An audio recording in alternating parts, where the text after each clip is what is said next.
الحمد لله الذي لم يزل عالما قديرا حيا قيوما سميعا بصيرا والصلاة والسلام على رسوله أرسله إلى الناس كافة بشيرا ونذيرا وداعيا إلى الله بإذنه وسراجا منيرا وعلى آله وأصحابه وأهل بيته كثيرا كثيرا أما بعد فأعوذ بالله من الشيطان الرجيم بسم الله الرحمن الرحيم يا أيها الناس اتقوا ربكم الذي خلقكم من نفس واحدة وخلق منها زوجها وبث منهما رجالا كثيرا ونساء واتقوا الله الذي تساءلون به والأرحام إن الله كان عليكم رقيبا وقال عليه الصلاة والسلام النکاح من سنتي فمن رغب عن سنتي فليس مني وقال النکاح من سنن المرسلين أو كما قال عليه الصلاة والسلام صدق الله العظيم وصدق رسوله النبي الكريم ونحن على ذلك من الشاهدين والشاكرين والمطمئنين والحمد لله رب العالمين إن الله وملائكته يصلون على النبي يا أيها الذين آمنوا صلوا عليه وسلموا تسليما اللهم صل على محمد وعلى آل محمد كما صليت على إبراهيم وعلى آل إبراهيم إنك حميد مجيد اللهم بارك على محمد وعلى آل محمد كما باركت على إبراهيم وعلى آل إبراهيم إنك حميد مجيد بزرگوں دوستو، اللہ تعالیٰ ہمارے سامنے کو رسپیکٹ کو قبول فرمائے، اللہ تعالیٰ ہم سب کی کامل اصلاح فرمائے، اور اصلاح نام ہے پیغمبر صلی اللہ علیہ وآلہ وسلم کی کامل ظاہراً اور باطناً اتباع کا۔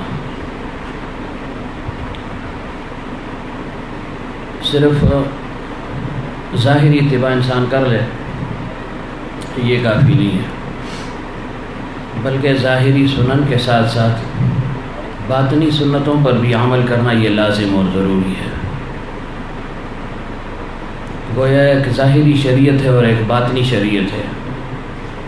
ظاہری شریعت عام طور پر معلوم بھی ہے، محدود بھی ہے، اور عمل ممکن بھی ہے بآسانی، اور جو باطنی فقہ ہے یا باطنی شریعت ہے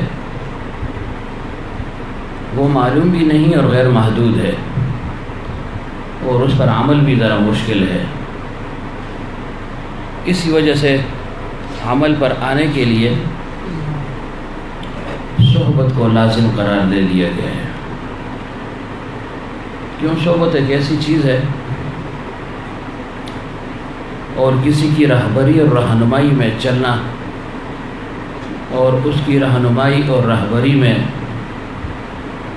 وقت گزارنا انسان کے لیے آسان تر ہو جاتا ہے۔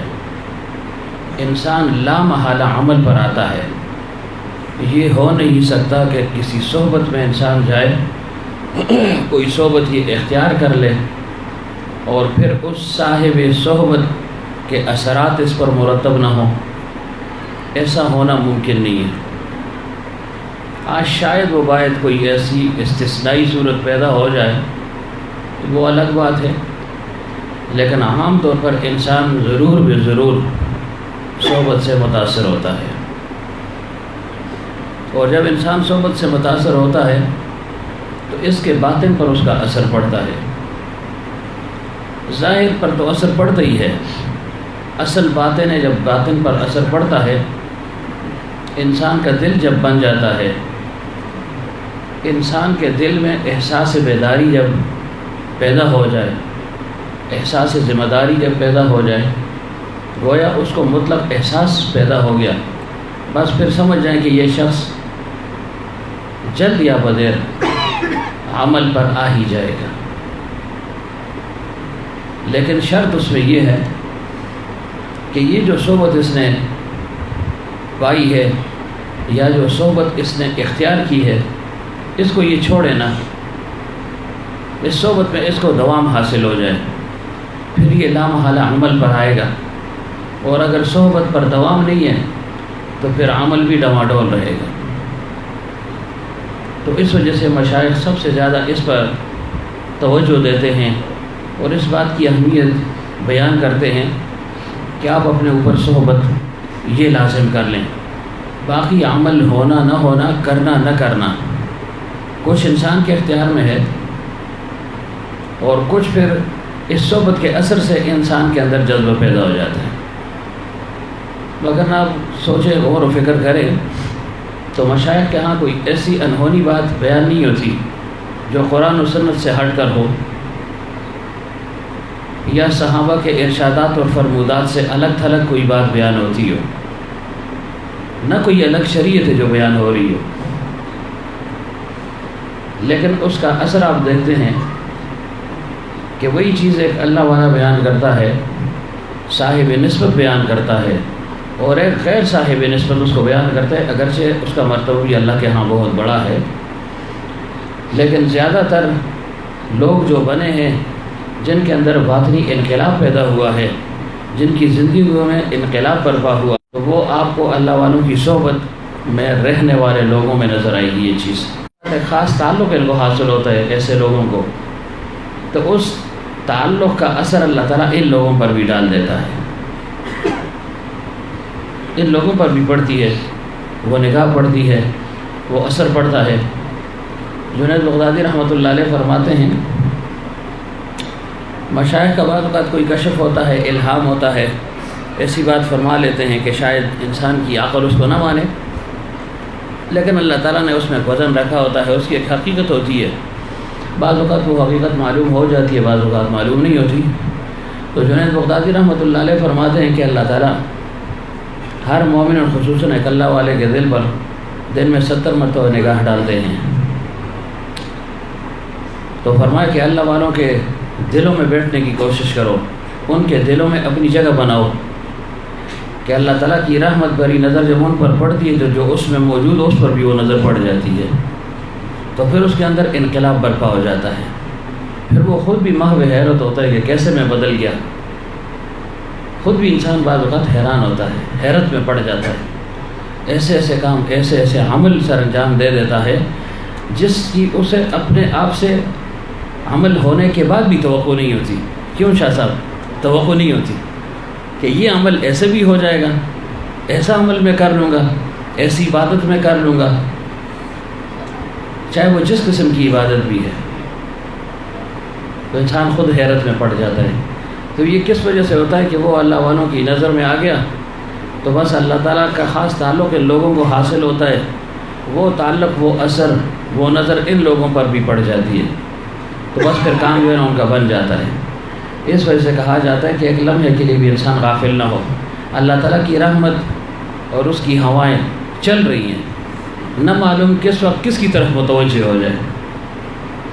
تو اس وجہ سے مشائخ کی صحبت میں انسان جب آتا ہے، خصوصاً شیخ کی صحبت میں، پھر ہمتاً اس کی طرف متوجہ ہو، چاہے بات پرانی ہو، چاہے بات نئی ہو، چاہے 1000 دفعہ سنی ہو، چاہے پہلی دفعہ سن رہا ہو، اس پر توجہ نہ ہو، باتوں پر توجہ نہ ہو، ذات پر توجہ ہو، صحبت پر توجہ ہو، پھر اس کو بہت کچھ حاصل ہو جائے گا۔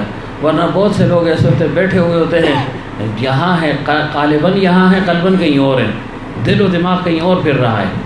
ان سے اگر آپ پوچھ بھی لیں نا پھر کہ کیا ہوا، تو وہ اگر 2-4 باتیں بتا بھی دے گا، پھر کہے گا یار مجھے یاد نہیں ہے، یا کوئی خاص اگر مضمون آپ اس سے پوچھ لیں، کوئی خاص بات، کوئی خاص واقعہ، کوئی خاص اشارہ، نکتہ، تو وہ کہے گا اس وقت میں غیر حاضر تھا یار، اس وقت میری توجہ بٹ گئی تھی، میں کسی اور کام میں لگ گیا تھا، ذہن منتشر ہو گیا تھا۔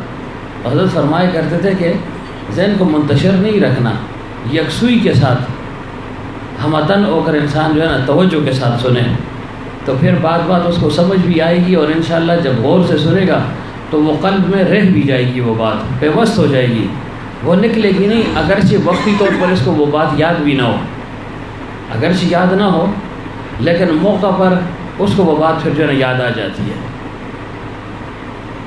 تو بہرحال اصلاح کے لیے شیخ کی صحبت یہ بہت ہی ضروری ہے، اور اصلاح کس چیز کی شیخ کرتا ہے، یا اصلاح کس چیز کا نام ہے؟ پیغمبر صلی اللہ علیہ وسلم کی ظاہراً باطناً اتباع کا نام ہے، قال میں اتباع ہو، حال میں اتباع ہو، گفتار میں اتباع ہو، کھانے میں اتباع ہو، پینے میں اتباع ہو، سونے میں اتباع ہو، جاگنے میں اتباع ہو، پہننے میں اتباع ہو، پینے میں اتباع ہو۔ غرض معاشرت میں صرف اپنی ذات تک نہ ہو بلکہ معاشرے میں جو حقوق ہیں اس پر ان کی پاسداری کرے، ان میں بھی یہ سنت پر عمل کی کوشش کرے کہ کیسے پیغمبر صلی اللہ علیہ وسلم کا لوگوں کے ساتھ تعلق تھا، کس کا کتنا حق تھا اور کیسے اس حق کو انہوں نے ادا فرمایا ہے۔ تو بس یہ انسان کامل ہے، وہی سمجھا جائے گا شہدائے جمال مصطفیٰ، جس کا قال قال مصطفیٰ ہو، جس کا حال حال مصطفیٰ ہو صلی اللہ علیہ وسلم۔ تو ہم اسی لیے جمع ہوتے ہیں کہ یہ جذبہ ہمارے دلوں میں بیدار ہوتا رہے۔ ایک دفعہ بیدار ہو گیا، عمل ہو گیا، پھر جو ہے نا یہ اس پر پردے پڑ جاتے ہیں، پھر شیطان انسان کو برگلا دیتا ہے، پھر نفس جو ہے نا انسان کو پھسلا دیتا ہے۔ کس وجہ سے؟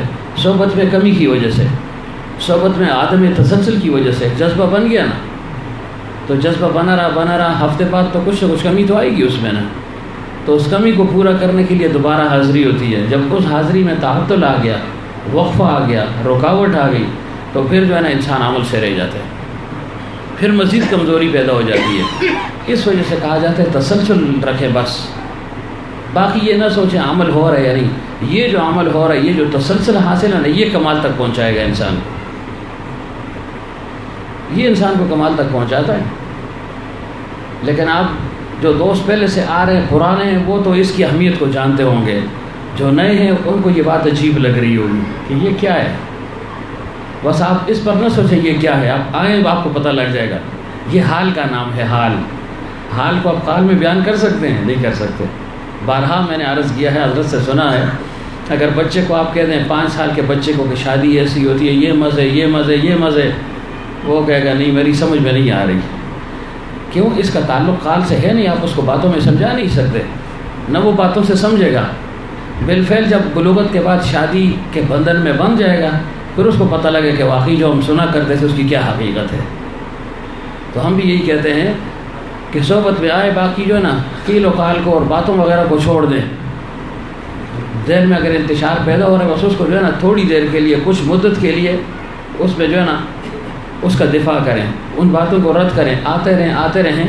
حضرت فرمایا کرتے تھے 2-4 مہینے 2-4 دفعہ فرمایا کرتے تھے، تو ظاہر ہے مہینے میں 4 دن ہوتے ہیں، تو 2-4 مہینے آئے جائے تسلسل سے، پھر وہ کو پتہ چل جائے گا کہ واقعی فائدہ ہو رہا ہے یا نہیں، کچھ مجھے حاصل ہو رہا ہے یا نہیں، میرا یہ آنا جو ہے نا سودمند ثابت ہو رہا ہے یا نہیں، کچھ مجھے باطنی طور پر ترقی ہو رہی ہے یا نہیں، اللہ کا تعلق حاصل ہو رہا ہے یا نہیں، انسان کو خود معلوم ہو جاتا ہے۔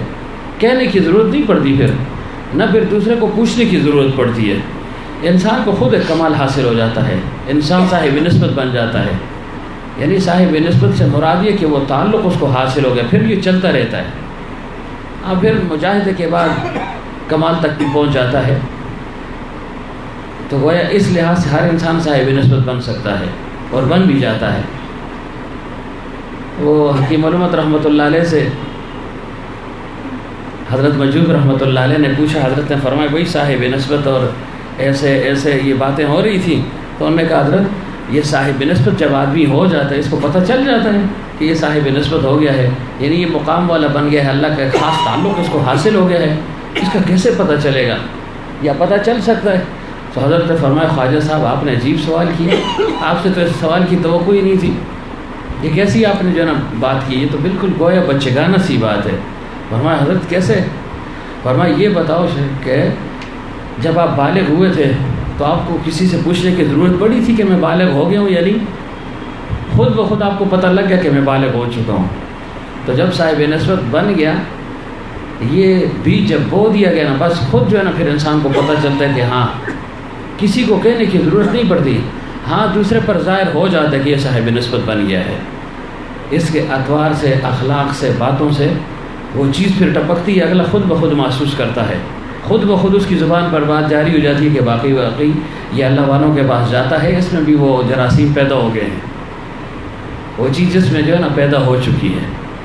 تو بہرحال پیغمبر صلی اللہ علیہ وسلم کی ظاہراً باطناً اتباع کے لیے ہم جمع ہوتے ہیں کہ یہ چیز ہمارے دلوں میں پیدا ہو جائے کہ ہر بات میں پیغمبر صلی اللہ علیہ وسلم کی اتباع انسان کر لے۔ اب دیکھیں جیسے پہلے حقوق بیان ہو رہے تھے اولاد کے حقوق، تو ظاہر پیغمبر صلی اللہ علیہ وسلم کی فرمودات کی روشنی میں اگر ہم ان پر عمل کریں گے، حقوق کو ادا کریں گے، تو حق بھی ادا ہو گیا اور سنت پر عمل بھی ہو گیا۔ حق کی ادائیگی تو لازم ہے ہی، اولاد اللہ نے دی ہے تو ان کے حقوق پورا کرنا لازم اور ضروری ہے، فرض ہے، لیکن اگر سنت پر عمل کرتے ہوئے کریں گے، جو طریقہ پیغمبر صلی اللہ علیہ وسلم نے بتلایا، جس طریقے سے انہوں نے اولاد کی تربیت کی اور طریقہ سکھایا، جو حقوق بتلائے، جس طرح ان حقوق کو پورا کیا، اگر اس طریقے سے کریں گے تو اللہ کا قرب حاصل ہوگا۔ ورنہ اللہ تعالیٰ صرف فرماتے ہیں کہ حق پورا کرو، کوئی ثواب شواب نہیں ہے، کوئی قرب نہیں ہے، لیکن فرمائے حق بھی پورا کرو، ادائیگی حق میں لگے رہو، میرا قرب بھی حاصل ہوگا۔ لیکن قرب کا ذریعہ پیغمبر صلی اللہ علیہ وسلم کی ذات مبارک ہے۔ فرمایا قل ان کنتم تحبون اللہ فاتبعونی یحببکم اللہ، اے میرے حبیب صلی اللہ علیہ وسلم ان لوگوں سے کہہ دیجئے اگر تم میری محبت کے دعوے دار ہو تو تمہاری محبت کی علامت کیا ہوگی، نشانی کیا ہوگی؟ میری اتباع کرو، فاتبعونی یعنی اللہ کے حبیب صلی اللہ علیہ وسلم کی اتباع کرو، تو پھر یحببکم اللہ، اللہ تعالیٰ تمہیں اپنا محبوب بنا دے گا، اللہ تمہارا محب بن جائے گا، تم محبوب بن جاؤ گے۔ تو وہ یہ ہمارے پاس ایک سانچہ ہے، اس طریقے سے عمل کریں گے تو اللہ کا قرب تب حاصل ہوگا، اور اگر اللہ کے حبیب صلی اللہ علیہ وسلم کی سنت سے ہٹ کر کوشش کریں گے ادائیگی حقوق کی، تو اللہ کا قرب جو ہے کہاں حاصل ہو سکتا ہے؟ پھر تو پھٹکار پڑے گی، پھر تو پھٹکار پڑ جائے گی، خلاف پیمبر کثیرہ گزید کہ ہرگز بمنزل نخواہد رسید، پھر انسان منزل مقصود تک نہیں پہنچ سکتا۔ تو دیکھیں اولاد کے حقوق، کتنے حقوق ہم نے پڑھ لیے، سن لیے، اور ساتھ ساتھ پیغمبر صلی اللہ علیہ وسلم نے اس کی نظائر اور امثال بذات خود پیش بھی فرما دی کہ ایسے میں نے تربیت کی ہے، ایسے تم نے تربیت کرنی ہے اپنی اولاد کی، یہ اولاد کے حقوق ہیں، ان حقوق کی تعمیل اور تکمیل تم نے کرنی ہے۔ تو یہ بھی گویا یہ بھی ہماری زندگی کا حصہ ہے، اور یہ بھی اسلام میں داخل ہے۔ اسلام میں صرف عبادت شامل نہیں ہے، ہم صرف عبادت کو اصلاح کہتے ہیں، جو بہت بڑی غلطی ہے۔ عبادت کے ساتھ ساتھ حقوق بھی ہیں، بندوں کے حقوق ہیں، حقوق العباد جس کو کہا جاتا ہے، اس کی تعمیل اور تکمیل بھی لازم اور ضروری ہے، ورنہ انسان ادھورا ہے۔ پھر صرف عبادت کے بل بوتے پر اس کو اللہ کا قرب حاصل نہیں ہو سکتا، بلکہ اللہ تعالیٰ نے خود یہ حقوق متعین کیے ہیں، انشکر لی ولوالدی، میرا شکر ادا کرو، والدین کا شکر ادا کرو۔ تو معلوم ہو کہ اللہ نے اپنے حق کے ساتھ حقوق العباد کے حقوق بھی رکھ دیے ہیں، جس میں سر فہرست اولین درجہ وہ اولاد کے لیے ماں باپ ہیں۔ ایسے ہی جو ہے نا وہ اولاد کے حقوق ہیں ماں باپ پر، کہ ان کے حقوق کو پورے کر لیں۔ تو بہرحال ان حقوق کے متعلق ذکر ہو رہا تھا، اور اولاد کے کیا حقوق بیان ہوئے تھے، کتنے بیان ہوئے تھے، کہ جب امید پیدا ہو جائے تو ان کے لیے خیر کی اور اصلاح کی اور صالحیت کی دعا بھی کرتا رہے، پھر حرام سے اپنے آپ کو بچائے تاکہ اس کا اثر بچہ یا بچی پر نہ پڑے، ورنہ اس کا اثر پڑتا ہے، اس کے متعلق بھی تفصیل ذکر ہوا بھی ہے۔ پھر اس کے بعد حق کیا تھا کہ جب دنیا میں آ جائے تو کیا کیا جائے کہ اس کے کان میں اذان کہی جائے، دائیں کان میں اذان اور بائیں کان میں تکبیر۔ پھر اس کے ساتھ ساتھ کیا حق بیان ہوا تھا، غسل وغیرہ تو ظاہر وہ تو دے ہی دیا جاتا ہے۔ تو اس کے بعد تحنیک بچے کی جاتی ہے، کسی بزرگ سے، عالم سے، اللہ والے سے، صوفی سے تحنیک کروا دی جائے، کھجور وغیرہ چبوا کر اس کو کھلا دی جائے، ہلکا سا اس کے تالو کے ساتھ لگا دیں، پانی وغیرہ، کوئی میٹھی چیز، شہد وغیرہ وہ اس کو چٹا دیا جائے، گویا ان کے لعاب اس کو چٹا دیا جائے آسان الفاظ میں۔ یہ بچے کا بہت بڑا حق ہے۔ اسی طرح مزید کیا حق ہے کہ جب وہ 7 دن تک پہنچ جائے، 7 دن اس کی عمر ہو جائے، تو اس کا بہترین نام رکھ لے، اچھا نام اس کا رکھ لے، صحابہ کے نام پر نام ہو، انبیاء کے نام پر نام ہو، اولیاء کے نام پر نام ہو، یعنی اچھا نام ہو اور بابرکت نام ہو اور بامانی نام ہو۔ یہ نہ ہو کہ جو ہے نا مانی وانی کچھ نہ بنتا ہو اور نام رکھ لے، تو پھر کوئی اثر ہی نہیں ہوگا اور شاید برا اثر پڑ جائے۔ تو نام بھی اچھا ہونا چاہیے، اور نام بھی بامقصد ہونا چاہیے، اور اس کا فعل بھی اچھا ہو، اس فعل کا بھی بڑا کردار ہے۔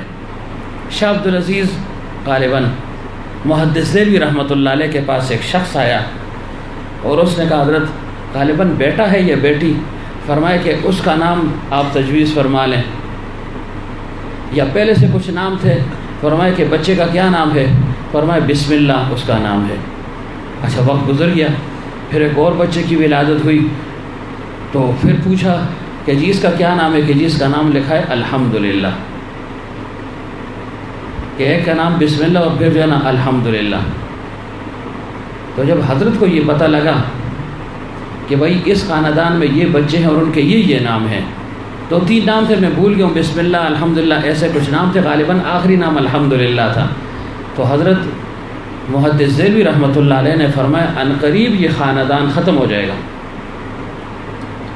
یہ خاندان ختم ہو جائے گا۔ کسی نے کہا حضرت یہ تو بالکل جو ہے نا شریعت کے مطابق نام ہے، اللہ کے ناموں میں ایک نام ہے، اللہ کی تعریف ہے۔ فرمایا بھائی اس کا فعال کیا نکلتا ہے، آخر میں ہم کیا کہتے ہیں جب جو ہے نا تقریر ختم ہو جاتی ہے تو آخر میں کیا کہا جاتا ہے، سبحان ربک رب العزت عما یصفون وسلام علی المرسلین والحمد للہ رب العالمین۔ تو بس بات ختم ہو جاتی ہے۔ تو فرمایا یہ نام رکھا ہے نا تو یہ خاندان ختم ہو جائے گا۔ کچھ مدت کے بعد واقعتاً وہ خاندان ختم ہو گیا۔ تو فعل کا بھی ایک اثر ہے، اس وجہ سے پیغمبر صلی اللہ علیہ وسلم نے فرمایا نام اچھے رکھو لیکن اس کا فعل اور مطلب بھی اچھا نکلے۔ گو کہ گنجائش ہے، ایسے نام ہیں، لیکن فرمایا کہ پھر بھی تم احتیاط برتو۔ تو نام اچھا بچے کا رکھنا چاہیے، اس کا اپنا اثر ہوتا ہے، نام کا بھی اثر ہوتا ہے۔ بعض وقت نام کے اثر سے جو ہے نا بچہ اچھا ہوتا ہے یا برا ہو جاتا ہے، اچھا اثر اس پر پڑتا ہے یا برا اثر پڑتا ہے، صحت یاب رہتا ہے یا بیمار پڑتا ہے، اس کے متعلق بھی ذکر ہوا ہے۔ پھر مزید کیا کہ جب 7ویں دن تک پہنچ جائے تو اس کے سر جو ہے نا بال مڑوا دیے جائیں، اور بالوں کے برابر چاندی وہ اللہ کی راہ میں صدقہ اور خیرات کر دی جائے۔ آج کل چاندی نایاب ہے تو چلو اتنے پیسے جو ہے نا دے دیں، مثلا جتنے وہ بال ہیں اندازاً کتنے ہوں گے، 8 پاؤ بھی نہیں ہوں گے، 2 3 4 500 روپے وہ صدقہ کر لے۔ یہ بچے کا حق ہے، یہ بچے کے حقوق میں ہے۔ مزید کیا کہ اس کے لیے عقیقہ اس کا کیا جائے۔ اگر بچہ ہے تو 2 بینڈے یا بکرے یا بکریاں، اور اگر بچی ہے تو 1، یہ اس کا حق ہے۔ اور پھر مزید کیا اس کا ختنہ کیا جائے۔ مسنون ہے یہ، بلکہ واجب کے درجے میں ہے کہ اس کا ختنہ کیا جائے۔ جس بچے کا ختنہ نہ ہوا ہو تو بعض یہ فرماتے ہیں فقہا کہ اس کی امامت جائز نہیں ہے، اس کو امام نہ بنایا جائے، کیونکہ پاکی اور ناپاکی کا معاملہ بھی بن جاتا ہے۔ یعنی ختنے کے بعد پھر جسم بالکل صاف ہو جاتا ہے، عضو صاف رہتا ہے، اور اگر اس کا ختنہ نہ کیا جائے تو پیشاب اندر جو ہے نا اس میں باقی رہنے کا احتمال یقینی اور قوی طور پر باقی رہتا ہے۔ تو لہٰذا ایسے کے پیچھے نماز پڑھنا یقیناً بے احتیاطی ہے، اگر ناجائز نہ بھی ہو تو بے احتیاطی لازم ہے، لازماً بے احتیاطی کا امکان موجود ہے۔ تو فرمایا کہ اس کا ختنہ کیا جائے، واجب ہے یہ ختنہ، ضروری ہے مسلمان کے لیے۔ بڑی عمر تک پہنچ جائے تو خود کر لے، لیکن خود کون کر سکتا ہے؟ بہرحال تو یہ بچے کے حقوق ہیں جی۔ پھر اس کی تربیت اچھی کی جائے، بچے کو پہلا کلام وہ اللہ تعالیٰ کا نام جو ہے نا وہ سنایا جائے۔ فرمایا اگر پہلا کلام بچے کو لفظ اللہ سکھا دے، بسم اللہ سکھا دے، قدر مشترک اللہ کا نام ہے، تو فرمایا اس سکھانے پر اللہ تعالیٰ والدین کے اگلے پچھلے گناہ معاف فرما دیتا ہے، کیوں ابتدا اللہ کے نام سے کر لیے۔ اور پھر اس کے بعد اس کی جو ہے نا تربیت، آہستہ آہستہ تربیت، 7 سال کی عمر تک پہنچ جائے بچہ تو فرمایا اس کو نماز کی تلقین کرو، ساتھ لے جاؤ، اٹھاؤ، اس کو نماز پڑھاؤ تاکہ اس کی عادت بن جائے۔ اور جب 10 سال کی عمر تک پہنچ جائے تو پھر ذرا تنبیہ بھی اس کی جو ہے نا اس کو کر لو، سرزنش کی جائے تاکہ یہ عمل پر آ جائے، سستی اختیار نہ کرے، حالانکہ ابھی بلوغت تک نہیں پہنچا۔ یہ کس وجہ سے؟ تاکہ اس کی عادت بن جائے۔ تو معلوم ہو کہ ریا کی عبادت بھی اللہ تعالیٰ کو قبول ہے اس زمانے کی۔ یہ ریا ہے نا، آپ بزور بچے کو پڑھا رہے ہیں، وضو ہے یا نہیں، آ کر کھڑا ہو جائے گا، بس بڑا وضو ہے جی، وہ وضو کب ٹوٹتا ہے؟ سارا دن اس کا قائم رہتا ہے، لیکن اس کی عادت بن جائے گی، جب بلوغت تک پہنچے گا نا خود بخود نمازی بن گیا۔ پھر آپ کو زیادہ منت سماجت کی ضرورت نہیں ہے، صرف جگانا پڑے گا کیونکہ جوانی ہے، جاگنا مشکل ہوتا ہے، باقی وہ کرتا رہے گا۔ تو یہ بچے کا حق ہے، اچھی تربیت اس کی کرے، گناہوں سے اس کے دل میں نفرت پیدا کرے۔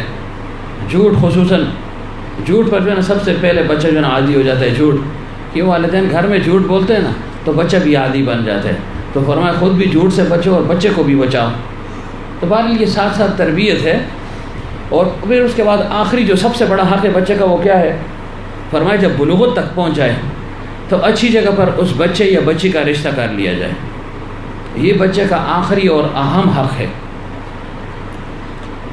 کہ اچھی جگہ پر رشتہ کر لیا جائے۔ ہاں، والدین کو چاہیے کہ وہ بچے کے لیے یا بچی کے لیے اچھا رشتہ ڈھونڈیں، اور کوشش بھی یہ ہوتی ہے ہر والد کی اور والدہ کی، والدین کی کوشش اور خواہش بھی ہوتی ہے کہ بچہ یا بچی ہماری مرضی کے مطابق رشتہ کر لیں، اور اس میں خیر بھی ہے اگر بچے اس پر عمل کر لیں۔ والدین کا اگر کہنا مان لیں تو اس میں اللہ تعالیٰ اس کے لیے خیر ڈال دے گا۔ لیکن بالفرض اگر بچوں نے خود ہی اصرار کر لیا کہ فلانی جگہ میرا رشتہ کر دیا جائے، یا میں اس جگہ خوش نہیں ہوں کہیں اور میرا رشتہ طے کر دیا جائے، تو والدین کو بھی اس پر اصرار نہیں کرنا چاہیے۔ اپنی طرف سے سمجھا دیں، جتنا بھی ماحول کا جو اثر ہے آگے پیچھے ساری باتیں سمجھا دیں، لیکن اصرار پھر نہ کریں۔ ہمارے ہاں یہ بھی بہت بڑا نقصان ہے، ہم اپنی انا کو مقدم رکھتے ہیں، اپنی اولاد کو چھوڑ دیتے ہیں کہ نہیں یہاں میں نے بات کی ہے اور اگر میں پیچھے ہٹوں گا تو میری ناک کٹے گی۔ چاہے جو ہے نا اولاد جہنم میں جائے، مرضی ہے، زندگی انہوں نے گزارنی ہے۔ ٹھیک ہے، وقتی طور پر ہمارے دل پر ایک غبار پڑ گیا کہ بھائی میری مرضی اور منشا کے مطابق رشتہ نہ ہوا، چلو اس کی مرضی کے مطابق ہو گیا، ہمیں تو وقتی دکھ پہنچا، وقتی علم اور تکلیف پہنچی، لیکن اس کو دل میں لینا نہیں چاہیے، بغض نہیں بنانا چاہیے اس کو کہ او ہو بچے نے یا بچی نے میری بات مانی کیوں نہیں۔ زندگی انہوں نے گزارنی ہے، لہٰذا صبر اور تحمل سے ان کا رشتہ وہاں پر طے کرا دیا جائے۔ کوشش کی جائے کہ جہاں یہ چاہ رہا ہے، چاہ رہی ہے، وہاں پر اس کا رشتہ ہو جائے، اس میں زور زبردستی نہ کی جائے۔ ہمارا یہ بھی بہت بڑا المیہ ہے، اور غیرت کریں یا نہ، لیکن اس معاملے میں سب غیرتی بن جاتے ہیں، اور یہ کوئی غیرت نہیں ہے۔ حقوق کا سلب کرنا یہ غیرت کے منافی ہے، یہ غیرت نہیں ہے، سمجھ گئے یا نہیں؟ تو یہ اولاد کا بڑا حق ہے کہ ان کے لیے اچھی جگہ کا انتخاب کر لے اور پھر وہاں پر ان کا نکاح اور شادی یہ کروا لیں، بس پھر جو ہے نا حقوق پورے ہو گئے، اور پھر اللہ تعالیٰ سے ان کے خیر کو مانگے، خیر کو طلب کرے، یا اللہ ان کے خیر کو تجھ سے طلب کرتا ہوں اور ان کے شر سے پناہ مانگتا ہوں، بس آگے وہ جانے اور اس کے کام جانے۔ تربیت تو پھر بھی ہوتی ہے، ظاہر اولاد ہے، لیکن بلوغت تک پہنچ گیا اور یہ حق ادا ہو گیا تو اس کے بعد گویا والدین کے کندھے سے وہ بوجھ اتر گیا بس۔ تو یہ بہت بڑا حق ہے، اور اس میں یہ میں جو عرض کر رہا ہوں نا، زیادہ زور نہ دے، کیونکہ یہ واقعات ایسے ہوتے رہتے ہیں گھروں میں، مجھے اندازہ ہے اس چیز کا، تجربہ بھی ہے، اندازہ بھی ہے، مشاہدہ ہے۔ تو عام طور پر ایسے رشتے ناکام ہو جاتے ہیں، ناکام نہ بھی ہوئے تو کچھ نہ کچھ پریشانی بنی رہتی ہے، تو پھر بعد میں ہم بھی پچھتاتے ہیں یار اس وقت میں نے سختی کیوں کی۔ ہمارے گاؤں میں بہت پہلے جو ہے نا ایک رشتہ ہوا، وہ رشتہ اب بھی قائم ہے، اس میں یہ شک نہیں ہے کہ نہیں قائم بھی ہے، لیکن روزانہ جھگڑے ہوتے رہتے ہیں۔ وہ کس بنیاد پر؟ کہ ہر ایک نے اپنی انا کو سامنے رکھا کہ میری انا، میں یہ چاہتا ہوں، تو تم نے تو چاہ لیا، مصیبت تو ان کے لیے بن گئی نا، اور جب وہ پریشان تو پھر والدین بھی پریشان۔ تو ہم وقتی پریشانی کو برداشت نہیں کرتے، گویا وقتی اپنی جس کو آپ بے عزتی کہتے ہیں، گو کہ ہے نہیں بے عزتی، لیکن اس بے عزتی کو برداشت نہیں کرتے، اور پھر ہمیشہ کی بے عزتی جو ہے نا ہمارے گلے پڑ جاتی ہے، پھر دونوں خاندانوں میں تعلق خراب ہو جاتا ہے، بگاڑ پیدا ہو جاتا ہے، میاں بیوی کا تعلق ہی نہیں بنتا، اس سے خاندان تباہ ہو جاتے ہیں۔ تو اولاد بھی ہوتی ہے اور ناچاقی بھی جو ہے نا بڑھتی رہتی ہے، تو اس وجہ سے اس حق کی ادائیگی میں بڑی احتیاط کی ضرورت ہے۔ اپنی انا کو مٹانا پڑے گا، پھر کام چلے گا۔ لوگ باتیں بھی کریں گے، اقارب باتیں کریں گے، رشتہ دار باتیں کریں گے، کیا کچھ ہوگا، لیکن ظاہر ہم نے یہ سوچنا ہے کہ ہاں واقعتاً یہ باتیں تو اپنی جگہ پر ہیں، میں بھی تسلیم کرتا ہوں، میرا دل بھی یہ چاہتا ہے، لیکن حق اس کا ہے۔ جب اس کا حق ہے تو ہم نے پورا کرنا ہے۔ اب دیکھیں پیغمبر صلی اللہ علیہ وسلم کی ذات مبارک، صحابہ تو جان دینے والے لوگ تھے، ہم تو اس درجے کے ہیں بھی نہیں، صحابیات کا بھی جو ہے نا یہی معاملہ تھا، لیکن دیکھیں حضرت مغیث کا واقعہ آپ نے بارہا سنا ہوگا، اور حضرت بریرہ رضی اللہ عنہ کا، دونوں میاں بیوی تھے، لیکن جب غالباً ان کو آزادی مل گئی تو حضرت بریرہ نے فرمایا کہ میں اپنا نکاح فسخ کرتی ہوں، میں اس شخص کے ساتھ رہنا نہیں چاہتی ہوں۔ جب یہ بات کہہ دی تو حضرت مغیث کو چونکہ ایک والہانہ تعلق تھا حضرت بریرہ رضی اللہ عنہ کے ساتھ، تو انہوں نے کیا کیا، پیغمبر صلی اللہ علیہ وسلم کے پاس آئے اور کہا اے اللہ کے رسول صلی اللہ علیہ وسلم یہ بریرہ جو ہے نا اپنا نکاح ختم کرنا چاہتی ہے اور آپ اس سے کہہ دیں کہ یہ نکاح ختم نہ کرے، میں کروں گا کیا پھر؟ مدینہ منورہ صلی اللہ علیہ وسلم کی گلیوں میں پھرا کرتے تھے، رویا کرتے تھے۔ صحابہ تک بات پہنچ گئی اور صحابہ سے پیغمبر صلی اللہ علیہ وسلم تک بات پہنچ گئی کہ جی آپ ان کو منائیں کہ یہ اس نکاح کو ختم نہ کریں، میرے ساتھ ہی رہیں، اتنے سال کا جو ہے نا تعلق ہے۔ لیکن حضرت بریرہ نے فرمایا میں نباہ کر ہی نہیں سکتی، مجھے پسند ہی نہیں ہے، بات ختم۔ تو جب پیغمبر صلی اللہ علیہ وسلم تک بات پہنچ گئی تو حضرت بریرہ کو بلایا، ان کو بلایا اور فرمایا دیکھو یہ مغیث تمہارے بغیر رہ نہیں سکتا، تو اگر جو ہے نا آپ اپنے جو ہے نا اس فیصلے پر نظر ثانی کر لیں تو اچھا ہوگا، اسی کے ساتھ زندگی گزار لیں، کچھ نہیں ہوتا۔ تو حضرت بریرہ نے فرمایا جی مشکل ہے، بہت مشکل ہے، لیکن کس انداز میں کہا اے اللہ کے حبیب صلی اللہ علیہ وسلم آپ یہ جو فرما رہے ہیں کہ مغیث کے ساتھ ہی رہو، اپنے اس فیصلے کو منسوخ کر لو، ارادہ بدل دو، یہ آپ کا حکم ہے یا مشورہ ہے؟ صحابہ تو صحابہ تھے نا، صحبت یافتہ تھے، تو یہ باتیں ان کے ذہن میں تھی۔ انہیں پیغمبر صلی اللہ علیہ وسلم کے مزاج مبارک کا بھی پتہ تھا، جہاں حکم تھا تو واقعی حکم تھا پھر مانا، اور جہاں ایسی بات تھی کہ جہاں مشورتاً بات ہوتی تو اس کے متعلق بھی ان کو ادراک ہوتا تھا۔ انہیں معلوم تھا کہ اللہ کے حبیب صلی اللہ علیہ وسلم ان معاملات میں زور اور زبردستی نہیں فرمائیں گے، تو اس وجہ سے اپنی تسلی کے لیے پوچھ لے جی کہ آپ کا یہ مشورہ ہے یا حکم؟ تو پیغمبر صلی اللہ علیہ وسلم فرما سکتے تھے بالکل میرا حکم ہے، تو گلا کر دیا کو لگی تھی، میرے گالی یہ حکم ہے نا، ہم تو ایسے کہتے ہیں نا بھائی میں نے جو کہہ دیا اور کیا ڈھونڈتے ہوئے، اس میں حکم ہی ہے نا، کیوں وہی؟ ہاں بالکل، بس مرتاد ہو گئے تو جل، کیونکہ پیر صاحب کی جو ہے نا انا پر زد پڑ گئی ہے نا۔ نہیں، اللہ کے حبیب صلی اللہ علیہ وسلم قیامت تک آنے والی اپنی امت کے لیے ایک آسانی، سہولت اور ایک جو ہے نا نمونہ پیش فرما رہے ہیں۔ فرما سکتے تھے ہاں میرا حکم ہے، نہیں فرمایا، یہ بھی نہیں فرمایا دیکھو میں جو کہہ رہا ہوں تو بس حکم ہی سمجھ لو نا اس کو۔ ہم ایسے کہتے ہیں نا بھائی جب میں گاتکاری چھوڑی تو پھر کیوں اور بولنے لگے تو بس سمجھ جلنا، ہم ایسے کہتے ہیں نا، ہاں تو سمجھ جل، بڑا معتبر ہے تو آسمانوں لیتے تھے۔ تو اللہ کے حبیب صلی اللہ علیہ وسلم سے بڑھ کر کوئی نہیں ہے، فرما سکتے تھے ہاں میرا حکم ہے نا، فرمایا نہیں ہے بریرہ حکم نہیں ہے، مشورہ ہے، مشورہ، میرا مشورہ ایسے ہے۔ فرمایا اللہ کے حبیب صلی اللہ علیہ وسلم اگر آپ کا مشورہ ہے نا اس مشورے کو ماننے کے لیے میں تیار نہیں ہوں، بس۔ تو یہ نہیں فرمایا جلد مریدی جو نکلی ہیں جاؤ جو ہے نا تعلق ختم، فرمایا بالکل تمہیں جو ہے نا اللہ نے اختیار دیا ہے، تمہاری مرضی، میں نے ایک بات پیش کر دی۔ تو ہم اگر وقتی طور پر اولاد کی مان بھی لینا تو بعد میں ان کو سناتے رہیں گے دیکھو تو اپنی مرضی کی تھی ایسے ہم بھگت، ایسے کرو ایسے کرو ایسے کرو۔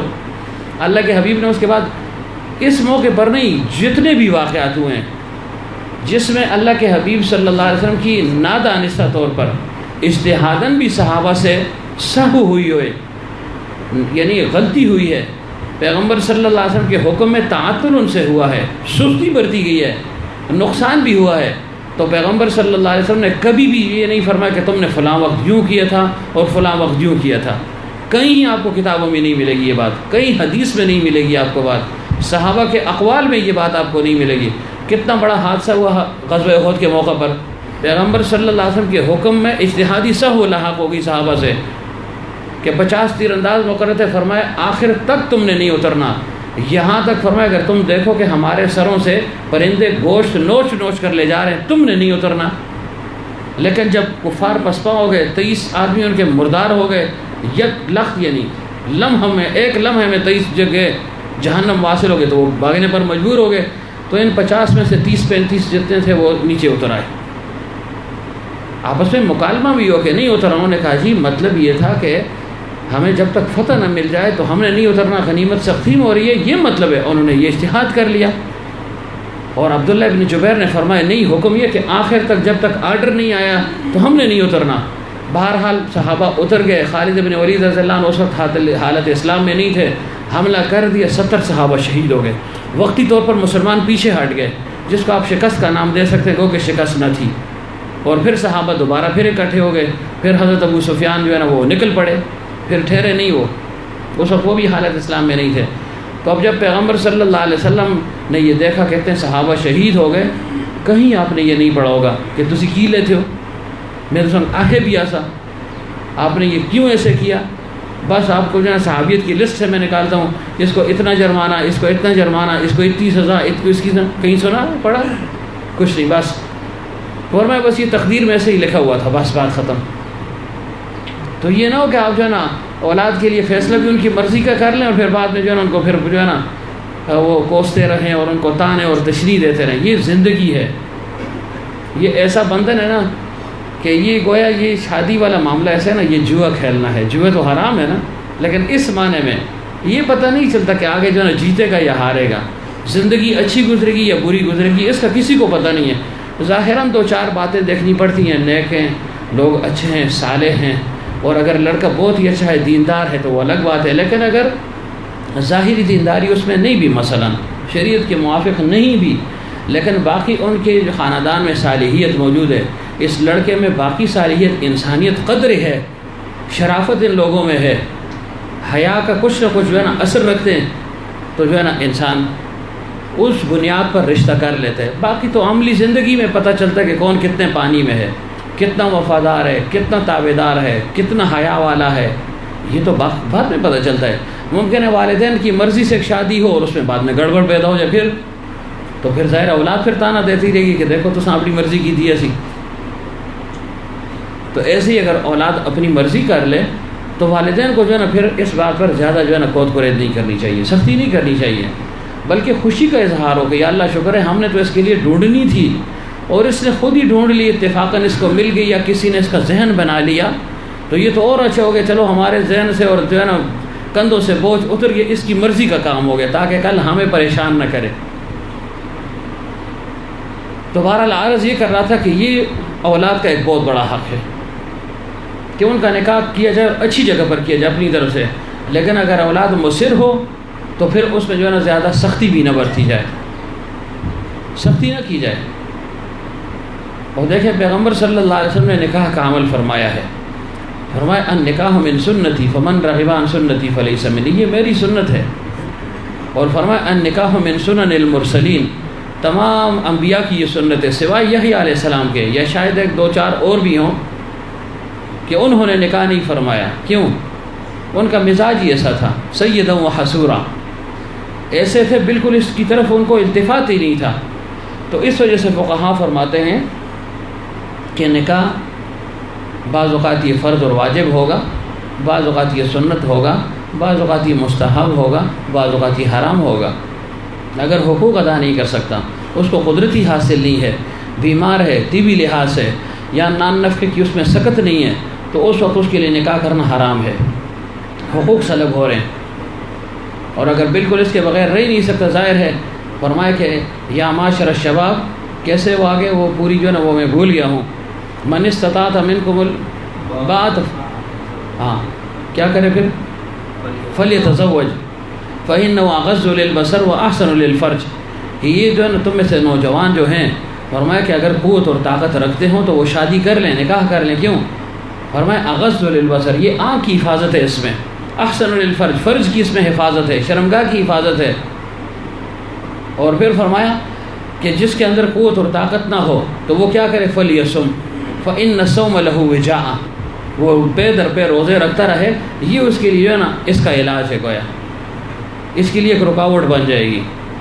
تو پیغمبر صلی اللہ علیہ وسلم فرمائے تم نکاح کیا کرو، اور فرمائے کہ ایسی جگہ نکاح کرو جہاں جو عورت جس کے بچے زیادہ ہوں، یعنی اس خاندان میں بچے وغیرہ زیادہ ہوں، تو فرمائے اس خاندان میں نکاح کرو۔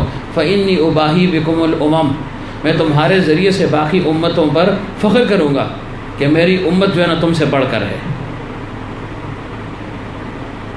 تو بہرحال پیغمبر صلی اللہ علیہ وسلم نے نکاح فرمایا، تو معلوم ہے صحیح ہو کہ یہ نکاح یہ بھی ایک مسنون عمل ہے۔ عام جو خشک طریقت والے لوگ ہیں، جو خشکی جن پر غالب ہے، تو وہ کیا کہتے ہیں، حضرت فرمایا کرتے تھے اس میں زاہدان خشک پر رد ہے، جو کہتے ہیں شادی وادی کچھ نہیں ہے۔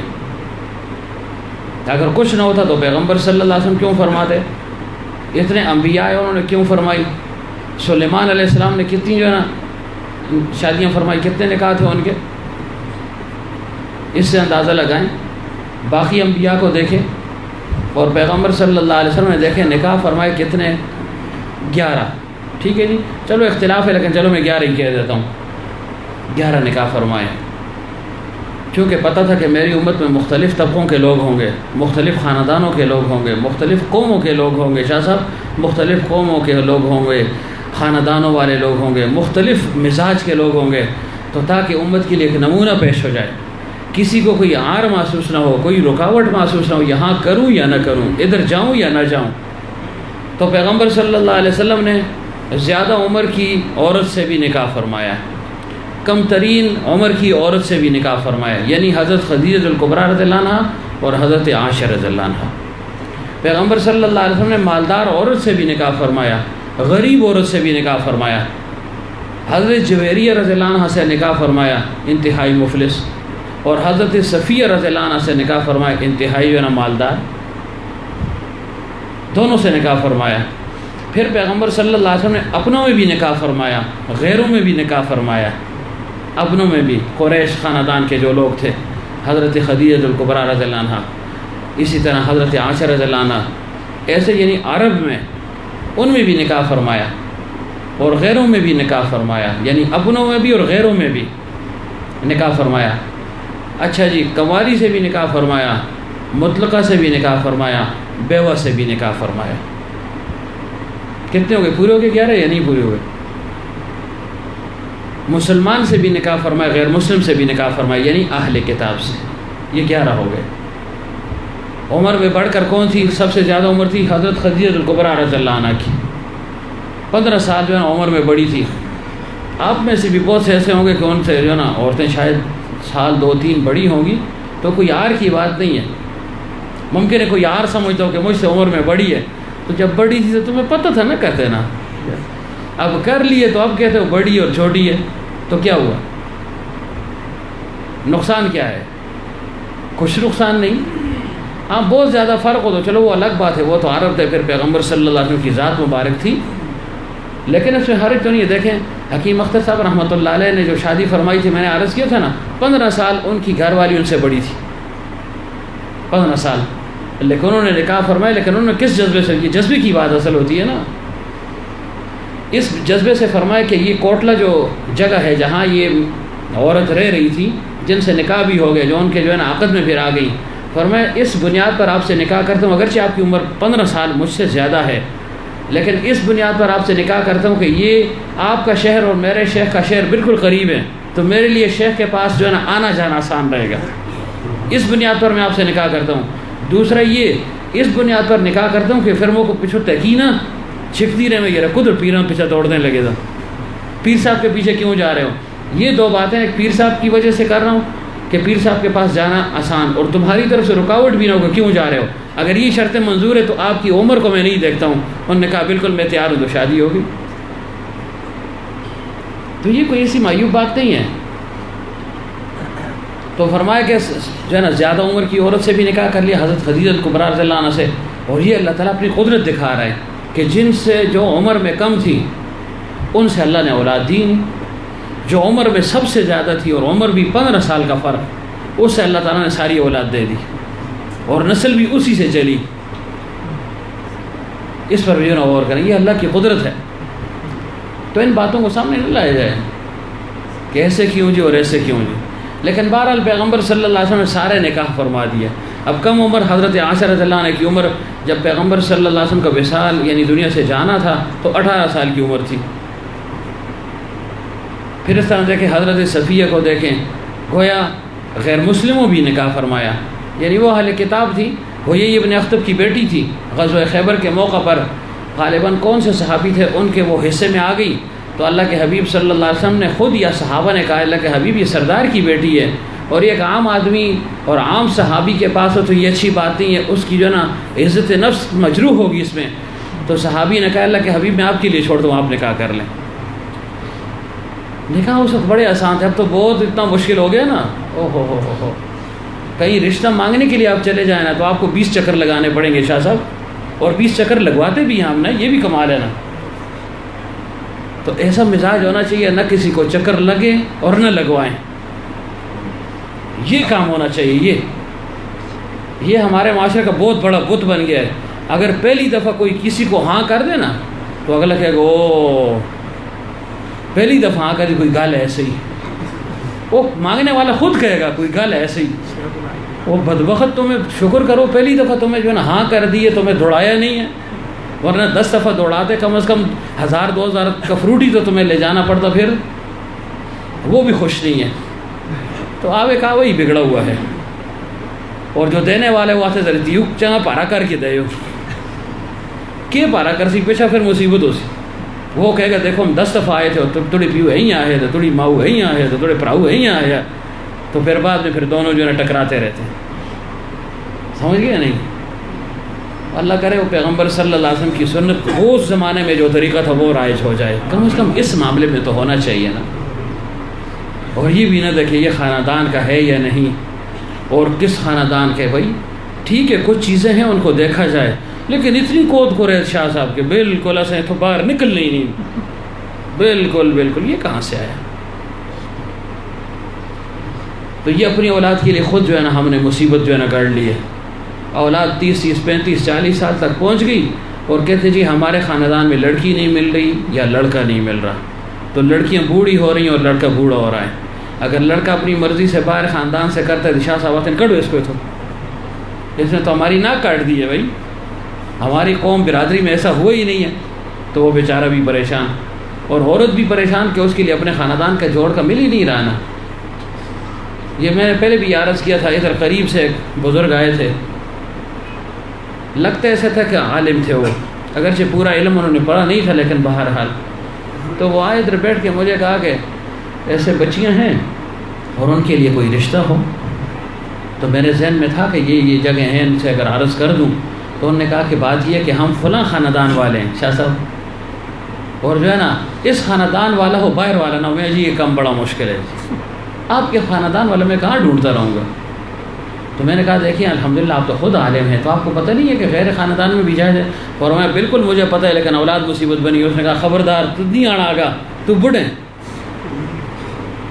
آپ نے نہیں بولنا، آپ بوڑھے آدمی، آپ کو کیا پتہ ہے؟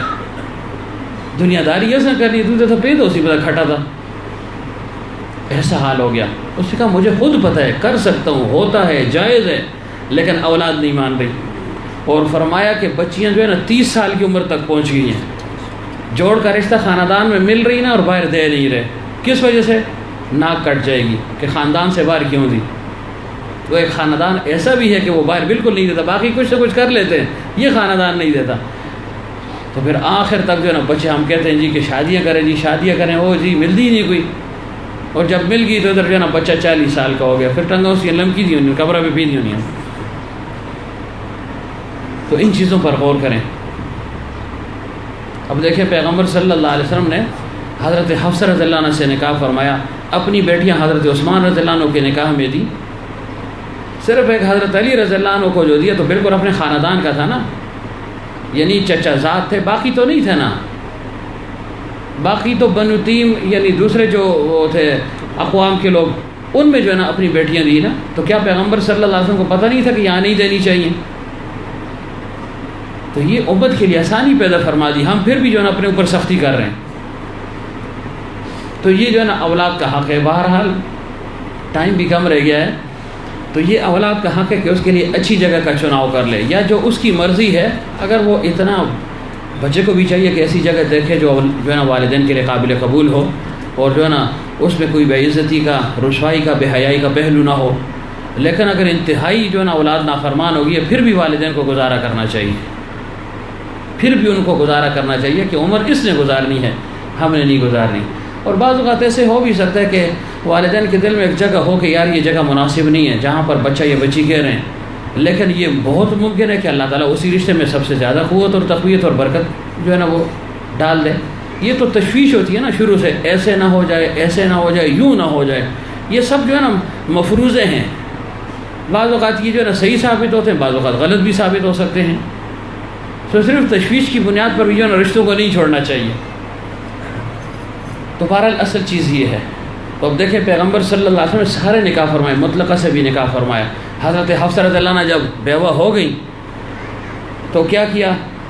پیغمبر صلی اللہ علیہ وسلم کے دل میں تھا لیکن خاموشی تھی، تو حضرت عمر رضی اللہ عنہ نے خود، اب دیکھیں عرب میں یہ بھی آسانی تھی، اب آپ خود کسی کو کہہ سکتے ہیں کہ جی میری بیٹی ہے، بچی ہے، بہن ہے، نوجوان ہے، اور آپ اس کا رشتہ کر لیں، سوال نہیں پیدا ہوتا. کوئی ایسے کہہ دے اور پھر اگلا کر بھی لے، بہت مشکل ہے، ورنہ شفقت سے پوچھ سکتے ہیں آپ. یہ زندہ مثال ہے ہمارے سامنے.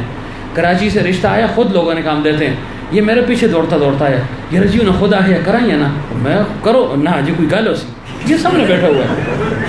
نہیں میں اس لیے کہہ رہا ہوں یہ تربیت تو سامنے بیٹھا ہوا ہے. اب اتنی عمر اس نے گزار دی صحبت میں اور اس کا یہ حال. اس سے کہا جی کوئی گل ہو سی، خود جی دینے ہاں میں تو پھر دے ہی رہی، پھر رہا ہے ابھی تک. یہ کیا کیسا ذہن ہے ہمارا.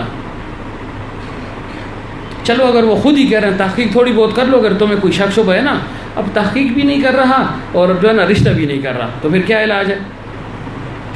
اور حضرت عمر خود فرما رہے ہیں. حضرت عمر کس سے فرما رہے ہیں؟ ابو بکر صدیق رضی اللہ عنہ سے. عمر میں کتنے بڑے؟ ہم کہتے ہیں نا جی اگر لڑکا جتنا بھی بڑا ہو نا جی 50 کو بھی پہنچ جائے، اسی آتے ہیں ننڈے جی جوان ہے جنا جوان ہو جائے. دیکھ لب بوڑھا کی بھی سڑی چر تو بوڑھا کی ہاں نہ یہ نہیں بوڑھا ہوتا، یہ کلف مارتے رہنے پھر چالیاں تو ہونے تو کیوں ندیم کہ بوڑھا نہیں ہوتا. بوڑھا نہ ہوتا تو اس سے پوچھیں نا، یہ زلمے سے پوچھ لیں، وہ پیچھے جو ہے نا اعجاز سے پوچھ لیں، سعد وحید سے پوچھ لیں، وہ ناصر اقبال صاحب سے پوچھ لیں، وہ ایسے ہوں گے. تو یہ بھی غلط بات ہے نا. لڑکا عمر کو پہنچ جائے کوئی اس کو بوڑھا نہیں کہتا، اور لڑکی بیچاری 20 22 25 سے اوپر ہوگی بس یہ بوڑھی ہے. کیا عجیب جو ہے نا ہمارا تماشا بنا ہوا ہے. اپنی بچی اگر ہو، خدا نخواستہ اگر کوئی کہتے جی بچی کی عمر شاید زیادہ ہے، نہ جی یہ تو بیماریاں سے بوڑھی کر چھوڑی ہے، ٹھیک ٹھاک بچی ہے. اور اگر دوسرے کی ہو تو نہ جی یہ بوڑھی ہے. تو بہرحال حضرت عمر رضی اللہ عنہ نے حضرت صدیق اکبر سے کتنی بڑی عمر تھی ان کی، حضرت عمر سے بھی بڑے تھے عمر میں. خود کہا کہ اے صدیق میری بیٹی ہے حفصہ، وہ بیوہ ہو چکی ہے، اگر آپ اس سے نکاح کر لیں.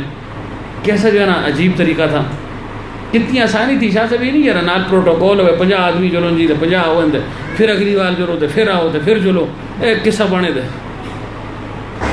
بس رستے میں چلتے چلتے فرمائے میری بیٹی جو ہے نا وہ بیوہ ہو چکی ہے، اگر آپ نکاح کرنا چاہیں. صدیق اکبر رضی اللہ عنہ بالکل خاموش، بالکل نہا نہ. انہوں نے یہ نہیں سوچا کہ صدیق اکبر کی عمر کتنی اور حفصہ رضی اللہ عنہ کی عمر کتنی. عرب میں یہ بات بھی نہیں تھی، عمر کی جو ہے نا وہ یہ پرواہ ہی نہیں تھی ان کو کہ عمر میں زیادہ ہے یا کم ہے، بڑی ہے یا چھوٹی ہے، یہ پرواہ انہوں نے نہیں کی. اب بھی جو ہے نا ان میں یہ چیز نہیں ہے. اور تعدد ازواج پر بھی ان کو کوئی اعتراض نہیں تھا کہ پہلے سے شادی شدہ ہے یا نہیں، اولاد ہے یا نہیں، بس وہ کرتے ہیں. اب بھی ان کا یہ طریقہ رائج ہے. تو حضرت ابو بکر صدیق رضی اللہ عنہ خاموش ہو گئے. کتنے بجے آنا ہے؟ 7:20 سے.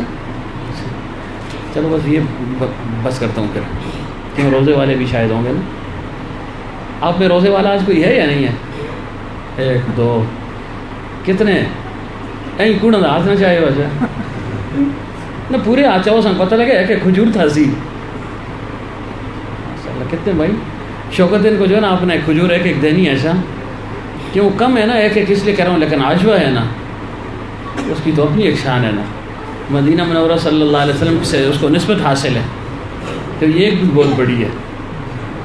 تو مجھے ثواب مل جائے گا، آپ اسے جو ہے نا روزہ کھول دیں گے، آپ کی ثواب جو ہے نا پورے روزے کا مجھے مل جائے گا مفت میں ایک جو ہے نا کھجور دینے پر. سارا دن آپ نے جو ہے نا پیاس اور بھوک کاٹی اور جو ہے نا ایک کھجور کھانے سے جو ہے نا سارا ثواب ادھر آ گیا، لیکن آپ کو بھی جو ہے نا برقرار رہے گا آپ کا ثواب. اور اگر پھر اس کے بعد شوکت آپ کو دال کھلا دے تو پھر اور جو ہے نا ڈبل سارا ثواب جو ہے نا ڈبل سے ڈبل ہو جائے گا. انتظام کیا ہے نا روزے والوں کے لیے. اچھا جی ایسے ہی مستورات ہیں نیچے کھجوریں پڑی ہوئی، گھر والوں کو چاہیے ان کو دے دیں. وہ میں جو ہے نا کہہ کر آیا تھا. تو بہرحال کیا عرض کر رہا تھا کہ حضرت صدیق اکبر رضی اللہ عنہ خاموش ہو گئے. حضرت عمر فرماتے ہیں مجھے بہت بری لگی یہ بات کہ یار کیسا آدمی ہے، اتنا بے تکلف تعلق، اور میں خود آفر کر رہا ہوں اور یہ آگے سے نخرے کر رہا ہے، گویا آسان الفاظ میں نہا اور ننا بس بالکل غلے دم. پھر کچھ دن گزرے تو حضرت عثمان سے ملاقات ہوئی. تو حضرت عثمان سے بھی فرمایا کہ عثمان اگر جو ہے نا نکاح کرنا چاہو تو میری بیٹی بیوہ ہے. حضرت عثمان نے فرمایا کہ میں اس وقت جو ہے نا شادی کے موڈ میں نہیں ہوں، میرے اپنے گھر کے مسائل ہیں، اس وقت میں موڈ میں نہیں ہوں، لہٰذا جو ہے نا میری طرف سے انکار، میں نہیں کرتا. تو نہ ایک خفا ہوتا نہ دوسرا خفا ہوتا. ادھر تو مصیبت یہ، میں ایک جگہ دوست نے مجھے کہا کہ جی میرے لیے کوئی رشتہ ڈھونڈ لیں. میں نے کہا ٹھیک ہے. ایک جگہ میں نے ان کو بتائی میں نے کہا وہاں چلے جائیں. وہ مجھ سے کہتے ہیں نہ تے نہ کر سن.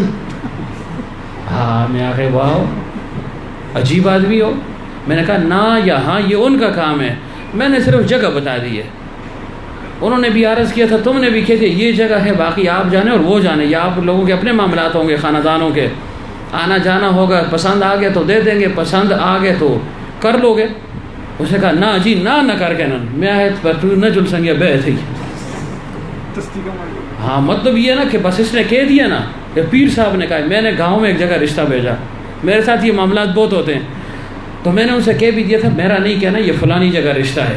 مطلب یہ تھا جب میرا کہو گے تو ان کو بھی عقیدت کا تعلق ہے, تو شاید وہ بوجھ محسوس کریں گے کہ بھائی اس نے بھیجا ہے, تو وہ اپنا فیصلہ نہیں کر سکیں گے. لوگ جو ہے نا پیری کو بھی جو ہے نا چمکاتے ہیں اور بھیجتے ہیں پھر, کیوں جی مولوی صاحب. میں نے کہا میرا نہیں بتانا. وہ چلے گئے, پہلے انہوں نے جو ہے نا بات وغیرہ کی, رشتہ انہوں نے انکار کر دیا, تو اس نے پھر میرا کہا کہ اس وقت بھیجے دے بھی جزا غور علیہ گلم بالکل کہ اور کتاسورا نکڑا غرق پیش ہے. اگر آپ نے رشتہ نہ دیا نا, اس نے بھیجا تو غرق ہو جاؤ گے. وہ بیچارہ جو ہے نا اگلے ہفتے میرے پیچھے دوڑتا آیا, فون مجھے کیا آپ کدھر ہیں. میں نے کہا میں دونوں کس وقت آئیں گے, کب آئیں گے. میں نے کہا اس وقت تک اندازاً نکلوں گا. میں وہاں پہنچا, وہ آ کر میرے ساتھ بیٹھ گیا. میں نے کہا کیا ہو گیا. اس نے کہا ایسے آپ نے آدمی بھیجا. میں نے کہا میں نے تو نہیں بھیجا. کس نے کہا ہے تمہیں کہ جی وہ فلاں جو ہے نا عورت آئی تھی, فلاں خاندان کے لوگ آئے تھے. میں نے کہا ہم نے صرف جو ہے نا یہ بتایا تھا کہ یہاں پر رشتے ہیں, ان گھروں میں اگر کر لو. اس نے کہا نہیں جی, اس نے آپ کا نام لیا کہ انہوں نے بھیجا ہے کہ لازماً وہ دیں گے, صرف تمہارے جانے کی دیر ہے, اور اگر جو ہے نا نہ دیے تو میں جو ہے نا وہ بددعا دوں گا. تو اس نے کہا جی ہم تو یہاں ذہن نہیں مان رہا, اگر آپ کہتے ہیں تو دے دوں. میں نے کہا بالکل نہیں دینی. جب آپ کا ذہن نہیں مان رہا, میں کون ہوتا ہوں تمہیں جو ہے نا مجبور کرنے والا. تو لوگ پھر یہ ڈرامے بھی کرتے ہیں, سمجھ گئے نا. پھر میں نے ان کو یہ حضرت مغیث کا واقعہ سنا. میں نے کہا تاکہ اس کو تسلی ہو جائے. میں نے کہا پیغمبر پڑھے یا میں پڑھاؤں. تو بہرحال حضرت عثمان نے فرمایا کہ میں اس وقت پوزیشن میں نہیں ہوں جی. بات آئی گئی. کچھ مدت کے بعد پیغمبر صلی اللہ علیہ وسلم نے حضرت عمر سے خود فرمایا. ان دو سے تو انہوں نے فرمایا نا, اور یہاں پر پیغمبر صلی اللہ علیہ وسلم نے فرمایا کہ اے عمر, اگر حفصہ کا نکاح میرے ساتھ ہو جائے تمہارا کیا خیال ہے. تو حضرت عمر تو اتنے خوش ہوئے, فرمایا اللہ کے حبیب سے بڑھ کر جو ہے نا خوشی کیا ہو سکتی ہے کہ میری بیٹی جو ہے نا وہ آپ کے گھر میں آ جائے. تو حضرت حفصہ اور پیغمبر صلی اللہ علیہ وسلم کا نکاح ہو گیا. کتنا آسان نکاح تھا. اور وہ عمر پیغمبر صلی اللہ علیہ وسلم کی کتنی تھی اور حضرت حفصہ کی کتنی کم تھی. نکاح ہو گیا. جب نکاح ہو گیا, سب کچھ ہو گیا, تو بعد میں حضرت عمر اور حضرت ابوبکر صدیق رضی اللہ عنہ کی ملاقات ہوئی. جب ملاقات ہوئی تو حضرت صدیق اکبر رضی اللہ عنہ نے حضرت عمر سے کہا کہ عمر مجھے معلوم ہے تم خفا ہو مجھ سے, مجھے ایسا اندازہ ہے, یقین ہے کہ تم خفا ہو مجھ سے. کہاں بالکل خفا ہوں, کہ دیکھو میں نے تمہیں خود اپنے منہ سے کہا کہ میری بیٹی ہے, اسے نکاح کر لو, تو تم اتنے بے مروت تھے کہ نہ ہاں نہ. تو میں یعنی وہ شش و پنج میں پڑ گیا, امید میں پڑ گیا کہ شاید ابھی کہہ دے, شاید ابھی کہہ دے, شاید ابھی کہہ دے. کر رہا ہے یا نہیں کر رہا مجھے کوئی پتہ نہیں چلا. تمہارے جو نا خاموشی کا کوئی نتیجہ نہ نکل سکا. تو میں یقیناً اس پر خفا ہوں. عثمان سے خفا نہیں, اس نے بالکل بات واضح کر دی. تو حضرت ابوبکر صدیق نے کہا کہ عمر دیکھو اب تو حضرت حفصہ ہماری ماں بن گئی ہے, امہات المومنین کا درجہ اس کو حاصل ہو گیا, ام المومنین بن گئی ہیں. لیکن دیکھو نکاح ہو گیا الحمدللہ, بہترین سے بہترین جگہ, اس سے بہتر جگہ نہیں تھی. فرمایا الحمدللہ. لیکن دیکھو مجھ سے ناراض نہ ہونا, تمہاری ناراضگی اپنی جگہ, لیکن اس میں ایک راز تھا. کہ جی کیا راز تھا. فرمایا اللہ کے حبیب صلی اللہ علیہ وسلم نے ایک دفعہ میرے سامنے تذکرہ کیا تھا کہ اگر حفصہ کا نکاح مجھ سے ہو جائے تو بہتر ہوگا, اور ادھر تم نے مجھ سے جب یہ بات کر لی تو وہ تو ہمارا اپنا راز تھا, کسی اور کے سامنے پیغمبر صلی اللہ علیہ وسلم نے یہ بات نہیں کی تھی. تو میں نے کہا اس راز کو بھی جو ہے نا برقرار رکھنا ہے, اور ادھر تمہیں بھی ناراض نہیں کرنا. تو میں خاموش ہو گیا. میں نے کہا کہ اللہ کے حبیب صلی اللہ علیہ وسلم کا راز کھل نہ جائے کہیں, کیوں مجھ سے کہا ہے. اب رازدار بننا بھی بڑا مشکل ہے, رازدار بنانا بھی کسی کو بڑا مشکل ہے نا. ہر ایک کہتے جی بالکل بالکل, زور آندے تو پھر بس پھر اس کے آسان خطا ہو جاتے ہیں. تو دیکھیں انہوں نے ان کی ناگواری اور ناراضگی کو برداشت کر لی, اور اللہ کے حبیب صلی اللہ علیہ وسلم کے راز کو برقرار رکھا. اب تو ہم کہتے ہیں کہ اگر پیر صاحب کا راز اگر باقی رہتے تو ٹھیک نہیں, کہ جیسا نال تعلق بھی کمی آتی تو سنگیا بس پھر پھٹتے ہیں. پھر اسی ہو یار جی پیرا ہی آیا تھا, پیرا ہی آیا تھا, تھی خفا نہ ہوئی جی بس اللہ علیہ جی بس مجذوب لوگ ہیں, بڑے لوگ ہیں, نہیں پتہ لگتا ہے اندہ کچھ پتہ نہیں چلتا جی. اندہ پارا کدے ہوتا ہوں کدے تلا ہوتا ہے, تو گزارا کر مرنا, تو خفا نہ ہوئی. لیکن انہوں نے فرمایا خیر ہے یہ خفا ہو جائے لیکن اللہ کے حبیب کا راز جو ہے نا فاش نہ ہو جائے. تو فرمایا عمر یہ بات تھی تب جو ہے نا میں نے تمہیں خاموشی جو ہے نا میں نے اختیار کر لی تھی. تو اب دیکھیں یہ طریقہ ہے. دوسرا کیا جو ہے نا مصیبت ہے یہ جو ہے نا چونکہ دلچسپ سی بات ہے یہ کر کے ختم کرتا ہوں. وہ کیا ہے ناصر اقبال صاحب اگر کوئی ایک جگہ رشتے کے لیے چلا جائے نا تو ویسے اخلاقاً اور مروتاً چاہیے کہ دوسرا وہاں پر پیغام واپسی جواب تک نہ بھیجے. مروتاً فرض نہیں ہے, فرض نہیں ہے, اخلاقاً. مثلا کسی نے ایک جگہ پیغام بھیجا پیچھے سے کسی اور نے بھی بھیج دیا تو ہمارے ہاں تو یہ قتل مقاتلے کے مترادف ہے کہ بھائی یہاں میں نے پیغام بھیجا تھا تم کون ہو. پھر تو جو ہے نا بس دشمنی ہے ساری عمر کی. تو لوگ پھر انتظار کرتے ہیں کہ چلو ان کو ہاں یا نہ ہو جائے پھر ہم دیکھیں گے. تو بعض اوقات ایسے ہوتا ہے کہ لڑکی والے وہ نہ کرتے ہیں لیکن خاموشی اختیار کر لیتے ہیں کہ چلو وقت گزرے گا یہ خود سمجھ جائیں گے. اس دوران کسی اور نے رشتہ اگر بھیج دیا تو گنجائش تو ہے لیکن ہم اپنے لیے یہ بھی جو نا انا بنا دیتے ہیں. تو یہ انا بھی نہ بنائیں. رشتے تو بہت آئیں گے, ایک آیا دوسرا آیا تیسرا آیا, آگے قسمت ہے کہ جس پر انہوں نے ہاتھ رکھ لیا اس کو دے دیں گے. یہ نہیں ہو سکتا کہ آپ نے کیے دی اور آپ ہی کو ملے گی یا آپ کے بعد کوئی اور اس کو مانگے گا نہیں. ہمارے گاؤں میں بہت قریب کا ایک جو ہے نا واقعہ ہے, چونکہ میری ذات تک ہے اوروں کو پتہ نہیں ہوتا, میں اس لیے عرض کر رہا ہوں, اوروں کو پتہ نہیں ہوتا. تو ایک جگہ جو ہے نا ہمارے ایک دوست تھے ان کے ہاں رشتہ آیا. جب رشتہ آیا گھر والوں نے ہاں کر دی, یعنی عورتوں کا معاملہ تھا. یہ عورتوں سے بات پھیلتی ہے پھر آگے مرد جو ہے نا آگے نکلتے ہیں, پہلے عورتوں میں معاملہ چلتا ہے. انہوں نے ہاں کر دی اور مرد کا ارادہ بھی تھا کہ میں ہاں کر لوں. اتنے میں اس کا بھائی اٹھا, جب اس کو پتہ لگا نا کہ یہ رشتہ تھا اس نے کہا یہ کیسے دے سکتے ہو, یہ تو میں نے اپنے لیے رکھی تھی, میں کتھرا ہی ایسی دلا بھی. اب اس نے اظہار نہیں کیا تھا بھائی سے کہ میں آپ کی بچی کو مانگنا چاہتا ہوں, اس کو جو ہے نا اپنے بیٹے کے لیے کہا نہیں تھا, لیکن کسی اور جگہ سے رشتہ آیا نا تو وہ بھی اٹھ کے کھا لیا. اب اس بیچارے کے لیے اتنی پریشانی کیا کہوں. اب وہ لامحالہ یا تو بھائی کو ناراض کرے گا یا جو ہے نا اپنے آپ کو ناراض کرے گا. یہی ہے نا, یا بھائیوں کو خوش کرنے کے لیے خلاف جو ہے نا طبیعت ہے کام کرے گا, ان کو خوش کرے گا, اور یا جو ہے نا اپنے کو خوش کر کے ان کو ناراض کرے گا, ایک کام ہوگا. تو دیکھیں کتنی بڑی بے وقوفی. یہ جو ہے نا میں کہتا ہوں اصلاح کس کو ہم کہتے ہیں, میں یہ اس پہ حیران ہوں, یہ آپ اصلاح کس کو کہتے ہیں. ایسے واقعات آپ کے ہاں ہوتے ہیں, یعنی یقیناً ہوتے ہوں گے. اب یہ جو ہے نا یہ واقعہ ہوا ہے. تو میں نے کہا عجیب آدمی ہو یار, اگر تم جہاں پر خوش ہو اور تمہاری بچی جہاں پر خوش ہے تو وہاں دے تو بات ختم. یہ تو جو ہے نا چند دن کا ماحول ہے, گرما گرمی ہے, پھر جو ہے نا رضامندی ہو جائے گی, ورنہ ساری عمر کی مصیبت جو ہے نا گلے پڑے گی. تو ایسے بھی لوگ ہیں. اب پہلے سے اس نے کہا بھی نہیں تھا, صرف سن لیا کہ وہاں پر بچی کو دے رہے ہیں. اس نے کہا وہ خود اس نے میں ٹھیکیدار ہیں جی, یہ میں مانگوں گا اپنے لیے. اب وہ دے یا نا, لیکن دوسری جگہ سے اس نے رشتہ توڑوا دیا. تو ایسا بھی نہیں ہونا چاہیے. اس کے متعلق ذکر کر لوں, حضرت سلمان فارسی اور ابو درداء رضی اللہ عنہ کی بڑی جو ہے نا دوستی سی, گہری دوستی تھی. حضرت سلمان فارسی رضی اللہ عنہ نے ایک جگہ بتائی ابو درداء رضی اللہ عنہ کو کہ دیکھو وہ فلانی جگہ پر فلاں خاندان فلاں گھرانہ ہے, اور میری یہ خواہش ہے کہ یہاں سے میرا رشتہ ہو جائے, تم میرے ساتھ چلے جاؤ. کیونکہ سلمان فارسی رضی اللہ عنہ کو کوئی رشتہ دار تو نہیں تھا نا مدینہ منورہ میں, وہ تو اکیلے آئے تھے فارس سے, اکیلے ہی تھے. ساری عمر پھر یہاں گزری, اور سب سے جو ہے نا لمبی عمر پانے والے یہ صحابی ہیں, 250 بے اتفاق جمہور, اور 350 سال عمر, اتنی عمر تھی ان کی. سلمان فارسی رضی اللہ عنہ کی سب سے زیادہ عمر ان کی تھی, 250 اور 350 کے درمیان. ابن حجر اسقلانی نے 250 پکی لکھی ہے اور 350 کا احتمال پیش کیا ہے. تو انہوں نے کہا کہ دیکھو فلانی جگہ رشتہ ہے ابو درداء, اور تو کوئی نہیں ہے, تم میرے ساتھ چلے جاؤ, تمہارے ساتھ گپ شپ بھی ہے, تو تم جا کر میرے لیے بات کر لو کہ اگر جو ہے نا یہ رشتہ مجھے مل جائے. تو ابو درداء رضی اللہ عنہ فرمایا بالکل کیوں نہیں جاؤں گا, چلو جی ٹھیک ہے جاتے. جب یہ چلے گئے دروازہ کھٹکھٹایا, وہ جو لوگ تھے وہ تو ابو درداء رضی اللہ عنہ کو اچھی طرح پہچانتے تھے, اس گاؤں کے تھے, گویا وہیں کے جو ہے نا پلے بڑے تھے, سارا خاندان سب کچھ معلوم تھا. اور سلمان فارسی رضی اللہ عنہ کو یہ پتہ تھا کہ یہ صحابی ہے, لیکن باقی تو ظاہر شجرت ان کا معلوم تھا کہ یہ کہیں دور کا جو ہے نا باہر کا آیا ہوا ہے, عجمی ہے, یہ نہیں رومی ہے, وہاں سے یہ آیا ہوا ہے, عرب ہے بھی نہیں. تو جب ابو درداء رضی اللہ عنہ نے دروازہ کھٹکھٹایا, انہوں نے دروازہ جب کھولا, کہا جی میں ایک بات کے لیے آیا ہوں. کہ کیا بات ہے, کہ جی اکیلے میں بات کرنی ہے. سلمان فارسی رضی اللہ عنہ باہر رک کے, ابو درداء رضی اللہ عنہ اندر چلے گئے گھر میں. جب اندر چلے گئے بیٹھ گئے کہ جی کیسے آنے، وہ فرمایا یہ جو میرے ساتھ میرا دوست آیا ہے صحابی جو ہے سلمان فارسی رضی اللہ عنہ، ہاں بالکل ہم جانتے ہیں بہت بڑا صحابی ہے، یہ روم کا رہنے والا ہے، فارس کا، وہاں سے آیا ہے۔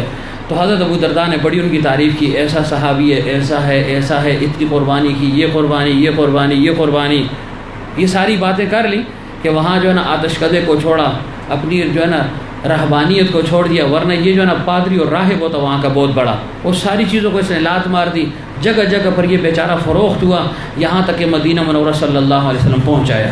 وہ پھر یہاں بھی ایک یہودی کے قبضے میں تھا اور پیغمبر صلی اللہ علیہ وسلم کا سنا ہوا تھا، اس نے بڑا خوش تھا، اور پھر اس کے متعلق واقع بیان کر دیا کہ ایسے اللہ کے حبیب صلی اللہ علیہ وسلم جب مدینہ منورہ تشریف لائے اور سلمان فارسی رضی اللہ عنہ کو علم ہوا تو قریب تھا، فرمایا یہ درخت پر چڑھے ہوئے تھے کہ گر پڑتے خوشی سے کہ وہ آخری پیغمبر آ گئے، تو آ کر اپنے آقا سے کہا کہ میں جو ہے نا یہاں پر تھوڑی سی مجھے کھجوری چاہیے اور میں جو ہے نا جا رہا ہوں، کہیں مجھے کام ہے۔ یہ اس نے نہیں بتا کہ میں محمد صلی اللہ علیہ وسلم کے پاس جا رہا ہوں، یہودی تھا، اس نے کہا روک دیں گے، تو وہ چونکہ علامت ان کو معلوم تھی، وہ تشت لے کر چلے گئے اور کہا اے اللہ کے حبیب صلی اللہ علیہ وسلم یہ صدقہ ہے، آپ قبول کر لیں۔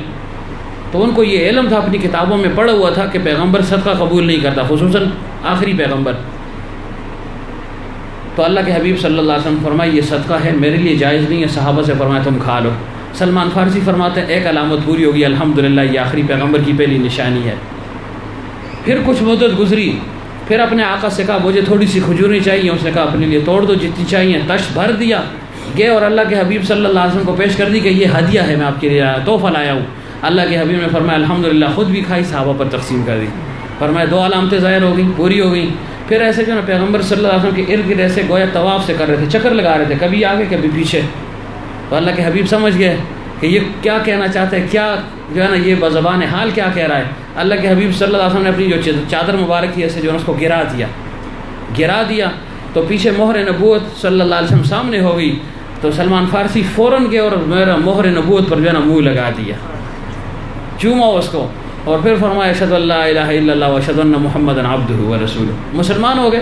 یہ ساری جو ہے نا ان کی وہ منقبتیں بیان کر دی کہ یہ اس صفات کا مالک، اس صفات کا جی غزوہ خندق کے موقع پر دیکھیں ایسے کیا، ان کا جو ہے نا وہ کارنامہ تھا کہ اللہ نے ہمیں بچا لیا۔ تو اس سے کیا معلوم ہوا، اگر کوئی آپ سے کسی کے متعلق رشتے کا کہہ دے کہ جی فلانی جگہ ہم نے رشتہ کرنا ہے، آپ درمیان میں آ جائیں، تو آپ نے بالکل ایمانداری سے باتیں کرنی ہیں، یہ نہ ہو کہ اپنے مفادات کے لیے، تعلق کے لیے جو ہے نا کھاڑا پہ پہنا ہوا ہے۔ عیب ہے تو عیب بیان کرنا ہے کہ جی اس خاندان میں آپ رشتہ کر رہے ہیں، میرے خیال میں یہ ایک عیب سا معلوم ہو رہا ہے، باقی آپ کی مرضی۔ اور لڑکی والوں کو لڑکے کے متعلق کہہ دے کہ اس میں یہ عیب ہے جی، باقی آپ کی مرضی۔ یہ نہ ہو کہ بس دونوں کو کہ جی بالکل مومن ہے جی، آسمان اللہ سے ہونی نہیں، یہ بات نہیں کر رہی، ورنہ آپ اس میں جو ہے نا آپ جو ہے نا ماخوذ ہوں گے، گناہگار ہو جائیں گے۔ یہ اور اس موقع کی غیبت یہ بالکل جائز ہے۔ تو حضرت سلمان فارسی کے متعلق صحیح باتیں ساری کی، یہ نہیں کہ میرا دوست ہے چلو کولو بھی دو چار بن کے نا، نہیں ایسا نہیں ہے۔ تو ساری منقبتیں جب بیان کر دی نا، انہوں نے سنی کہ ہاں بالکل ٹھیک ہے۔ آخر میں فرمایا یہ نا اس جو ہے نا آپ کی بیٹی کا رشتہ مانگنے کے لیے میں آیا ہوں، بیچارے کا اور کوئی ہے نہیں۔ جب انہوں نے یہ ساری باتیں سنی، فرمایا تمہاری ایک بات بالکل سچی ہے، اس میں کوئی شک نہیں ہے کہ کس صفات کا یہ مالک ہے، واقعی ایسا صحابی ہم نے نہیں دیکھا۔ پیغمبر صلی اللہ علیہ وسلم ایک دفعہ صحابہ کے ساتھ کوئی ایسی بات ہو گئی، ناراضی کا اظہار فرمایا، تو فرمایا کہ اگر تم چلے جاؤ نا تو ایسے لوگ بھی ہیں، وَإِن تَتَوَلَّوْا يَسْتَبْدِلْ قَوْمًا غَيْرَكُمْ ثُمَّ لَا يَكُونُوا أَمْثَالَكُمْ۔ تو صحابہ نے کہا اللہ کے رسول وہ کون سے لوگ ہیں؟ فرمایا اگر دین سریت تک پہنچ جائے تو ان کو لوگ اتارنے والے ہیں کہ وہاں تک پہنچ جائیں گے۔ سلمان فارسی بیٹھے ہوئے تھے، ایسے ہاتھ فرمایا یہ لوگ ہیں، یہ ہیں۔ تو یہ ساری باتیں کر لی نا، تو گھر والوں نے کہا بالکل تمہاری باتیں ہم نے سن لی، اس میں کوئی شک نہیں ہے، لیکن ابو درداء ناراض نہ ہونا، رشتہ ہم نہیں دے سکتے، رشتہ ہم نہیں دے سکتے۔ ناراض نہیں ہونا، تم نے اس کی صحابیت اور اس کی جو ہے نا صفات اپنی جگہ، لیکن ہمارا میلان نہیں ہے اس طرف، ہم نہیں دینا چاہتے۔ ہاں اگر تم چاہو تو تمہیں دے سکتے ہیں، یہ بات کہہ رہا ہوں کہ اگر تم چاہو، تم آئے ہوئے ہو تو اس کے لیے آئے ہوئے، مانگ رہے ہو اس کے لیے، اس کو ہم نے دینی نہیں، لیکن اگر تمہارا جی چاہے تو ہم حاضر ہیں۔ تو ایسی جو ہے نا بے نفسی تھی ان لوگوں میں۔ تو ابو درداء نے فرمایا کہ بالکل اگر اس کو نہیں دیتے تو پھر میں ٹھیک ہے نا، کہ میں تو آیا اس کے لیے تھا، لیکن اگر آپ نہیں دینا چاہتے تو بالکل میں تیار ہوں۔